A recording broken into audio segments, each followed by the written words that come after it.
Okay, welcome back. Primary immunodeficiency. This is the next section in Chapter 2 that we want to cover. And the first disorder that we're going to talk about is DiGeorge syndrome, very high yield. This is a developmental failure of the third and fourth pharyngeal pouch. So this really goes back to embryology, and it's a mechanism by which they can test you on embryology. And it's essentially associated, first important point, is that it's associated with a 22q11 microdeletion, and that's high yield to be aware of. So failure to form the third and fourth pharyngeal pouch, which is basically associated with a 22q11 microdeletion. Now, important to know that these patients are going to present with classic findings of the lack of the structures that are derived from the third and fourth pharyngeal pouch. For example, the thymus is derived from that region, and so if there is a lack of a thymus, there'll be a T-cell deficiency.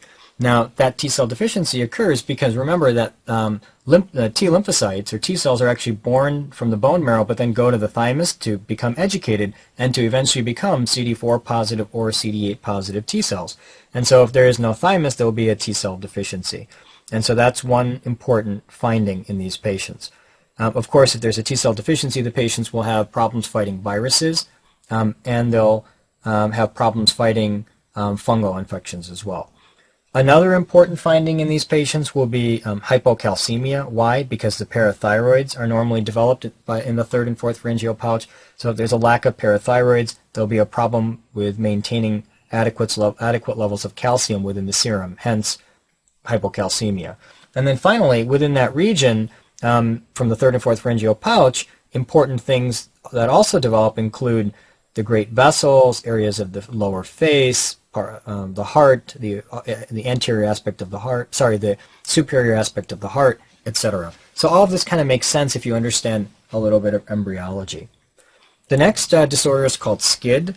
This is severe combined immunodeficiency, and basically the idea here is that the patients get defective both cell-mediated, i.e. T cell, and humoral, i.e. B cells, because they produce antibodies, which is called humoral immunity.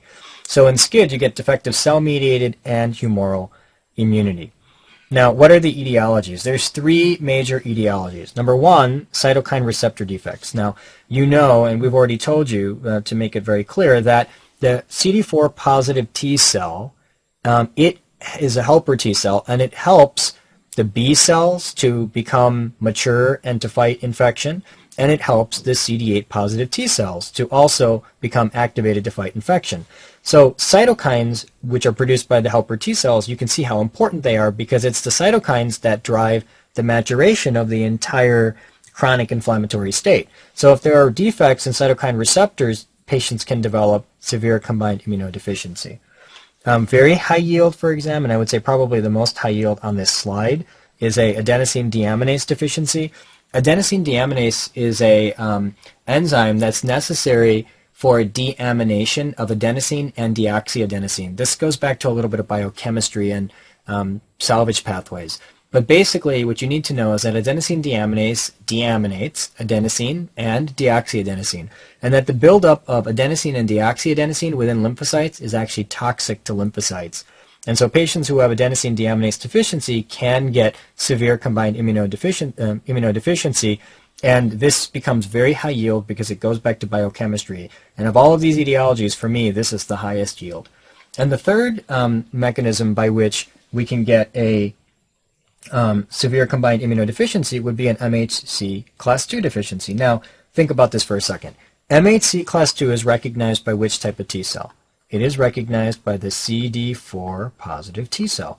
And the CD4 positive T cell is essential because it helps CD8 positive T cells and it helps B cells. And so if the CD4 positive T cell cannot get activated because MHC class 2 is missing, once MHC class 2 is missing, we're going to get defective function of B cells, defective function of T cells. And so I think that clearly explains why these patients would have a mixed humoral and cell-mediated deficiency. All right, so these are some of the key etiologies to be aware of. Now, what are the characteristics? So these patients don't have T cells, so they're going to get fungal and viral infections. And these patients don't have B cells, so they're going to get bacterial and protozoal infections. And there's going to be an increased risk for opportunistic infections. They're sort of like an AIDS patient, but much worse. So they can get opportunistic infections. And you want to be aware of giving these patients live vaccines because they essentially have no immune system. How do we treat? These patients go in sterile isolation. They're also called the bubble baby. And you give them a stem cell transplant. Now, why does a stem cell transplant work? Because if you put stem cells in their bone marrow that are normal, let's say you take stem cells from another patient and put them into this patient's bone marrow, those stem cells, the hematopoietic stem cell, so hematopoietic stem cell here, has the ability to generate both B and T cells. And so the patient will then generate normal B and T cells and will then obviously be able to develop the immune response necessary to be able to fight off infections. So the sort of the temporary measure is isolation, sterile isolation, a quote-unquote bubble baby, and the final treatment is a stem cell transplant. Another immunodeficiency to be aware of is X-linked agammaglobulinemia. Let's look at the name. A means without, gamma globulin refers to immunoglobulin, and where? In the blood. So these patients are lacking immunoglobulin within the blood, and it's X-linked. So this is due to a lack of immunoglobulin. It's due to a disordered B-cell maturation so that naive B cells cannot become plasma cells. Remember that it's the plasma cells that actually have the ability to secrete immunoglobulin into the blood. And so naive B cells cannot mature to plasma cells and hence cannot drop immunoglobulin into the blood. And so that's X-linked agammaglobulinemia. And I would say that the highlight here is that the mutation is a tyrosine kinase mutation. In particular, it's called Bruton tyrosine kinase, also called BTK. So Bruton tyrosine kinase is a tyrosine kinase that is tyrosine kinases are signaling molecules. So it is a signaling molecule that is necessary for a B cell to become a plasma cell. When it's mutated, and it's usually X-linked, that results in this particular disease called X-linked agammaglobulinemia. Now, how will these patients present? Well, they're going to get bacterial infections, enterovirus infections, and giardia. I would burn this in my brain. When I'm lacking immunoglobulins, I'm going to get three types of infections. Bacteria, because I don't have the ability to opsonize properly because I don't produce IgG. Enterovirus and giardia. Bacteria, enterovirus, and giardia. And enterovirus basically is a virus that affects the mucosal surface of the GI tract. And remember that IgA protects against mucosal infection of the GI tract, and these patients aren't going to have IgA, so they'll get enterovirus. And giardia is the same thing. It usually produces a GI infection. Mucosal IgA would be protective against it. And so these patients are going to present with these classic findings. Usually it's after 6 months of life. Why after 6 months of life? Because the patient has mom's antibodies floating around prior to that. The antibodies last for a period of time from mom, and so they usually don't present until after 6 months of life. And you have to be careful in these patients. You don't want to give them live vaccines because their immune system is down, and those live vaccines, whereas a normal patient would be able to deal with an attenuated live polio vaccine, these patients certainly would not be able to handle this vaccine, and it would eventually cause complications of that infection within the patient.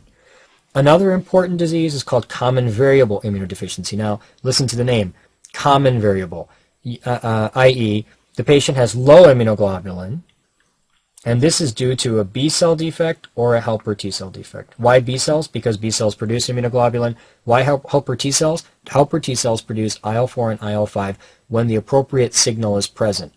And so both helper T cells and B cells are necessary to properly produce immunoglobulin. Now, again, these patients have low immunoglobulin, so what are they going to get? Bacteria, enterovirus, giardia. That's why I say burn that in your brain. Bacteria, enterovirus, giardia. In addition, these patients are often asymptomatic, and they usually present late in adulthood. And as they continue on with their life, there's an increased risk for autoimmune disease and lymphoma, and that's high yield. An increased risk for both autoimmune disease and lymphoma. Okay, the next disorder is called IgA deficiency, and the idea here is that the patients have a low serum and mucosal IgA. This is the most common immunoglobulin deficiency. And guess what kind of infections they're going to get? Mucosal infections. IgA is on the surface of is on mucosal surfaces and helps to protect against mucosal infections, especially viral infections. and so these patients will get an increased risk of mucosal infections, especially viral. Now maybe we could stop here for a second. I can tie in a little bit, do a little bit of circular review. Do you know which GI disease is associated with with IgA deficiency? Otherwise stated, in which GI disease is there a high propensity of patients who have IgA deficiency? The answer is celiac disease, and that's something to be familiar with clinically as well as for examinations. So in celiac disease, one of the associations of celiac disease is IgA deficiency, and we'll talk about that when we do the GI lectures as well. Okay, hyper-IgM syndrome. I actually like this one. This shows up a lot on exams. It's a great way to test a little bit of normal immunology. So what's the idea here? It's characterized by too much IgM. And the key feature here is that the patients have a mutation in the CD40, something to do with CD40 ligand or CD40 receptor. So let's go back and review for a minute. Can we remind ourselves that there were two ways by which B cells get activated? I'm going to white this out just to go back and do a little review. There were two ways, as I talked about in the prior lecture, in which B cells can be activated. The first way is for a naive B cell, which basically looks like this and expresses IgM on its surface, correct? And I said that one way for this cell to get activated is that an antigen binds IgM on the surface, and that then results in an IgM secreting plasma cell. And that plasma cell can then produce IgM. So that's one way by which the by which the B cell can be activated. Okay, so bear that in the back of your mind. A second way, I'm going to go back and give you another whiteboard here. A second way by which the B cell can be activated is that the B cell, so let's pretend that this is the B cell, can actually internalize the antigen and present the antigen instead on, let's say that this is MHC class 2, right? So if the B cell presents the antigen on MHC class 2, the CD4 positive T cell will bind that antigen, and that will result in the first stimulus. But remember that there's a second stimulus that occurs, and that is a CD40 stimulus, and that's really what you have to remember. The CD40 is basically expressed by the B cell, and it binds CD40 receptor on the T cell, and it's the binding of CD40 to its receptor that provides the second signal so that the CD4 positive T cell can get activated, CD4 positive T cell, and when the CD4 positive T cell gets activated, it's going to produce IL-4. Remember the two key ones are IL-4 and IL-5, and IL-4 and IL-5 will basically go back and hit the B cell, allowing the B cell to mature and to undergo class switching, so that eventually that B cell can produce IgA, IgG, and IgE. Okay, with all of that background, now we go back to this disease, which is called hyper-IgM syndrome. It's characterized by an elevated IgM. In this particular disease, the first mechanism of activation of B cell is okay. It's intact. So that what can happen is antigen can bind the B cell, and the B cell can produce IgM. However, the second way of activating B cell, which was dependent on CD40, is mutated. Either CD40 is mutated or the CD40 receptor is mutated, but the problem is that second signal cannot be delivered to the helper T cell. If the second signal cannot be delivered to the helper T cell during B cell activation, then those cytokines, i.e. IL-4 and IL-5, necessary for Ig class switching cannot be produced. So IgA will be low, IgG will be low, and IgE will be low. But IgM will be high. Why is IgM high? Because the very first mechanism of activating the B cells, where they've overproduced IgM, is intact. All right, so that's the way to remember this. Now what's going to happen? Because IgA is low, you're going to get mucosal infections. Because IgG is low, you're going to get recurrent pus-forming infections because IgG is an opsonin. So these are some of the key features and clinical features that would be present in this disorder. Very high yield, okay? Hyper-IgM syndrome. It's very high yield because it allows for examiners to go back and test you on some basic principles of immunology. Okay, and it really goes downhill from here. So Wiskott-Aldrich syndrome, basically you just have to sort of memorize that this is characterized by a triad, and that triad is thrombocytopenia, that's number one. So they get an increased risk of bleeding. They can get petechia in the skin, for example, petechia in the skin and mucosal membrane bleeding. They get eczema, so they'll get a skin rash, and the patients get recurrent infections, and they can get they have defective both humoral and cellular immunity, so they get a variety of infections. All right, so that's the Wiskott-Aldrich syndrome. This is due to a mutation in the Wiskott-Aldrich syndrome protein. No rocket science. Wiskott-Aldrich syndrome protein, and that is X-linked. Okay. Another another circumstance in which we may find immunodeficiency is where there is complement deficiency. There's really two high yields here. Number one, if a patient is deficient in anything from C5 to C9, so C5, C6, C7, or C8 or C9, there'll be an increased risk of Neisseria infection, and that is high yield. Okay, that's one. And then two, if the patients have a deficiency in something called C1 inhibitor, they will develop edema of skin and mucosal surfaces, and that's called hereditary angioedema.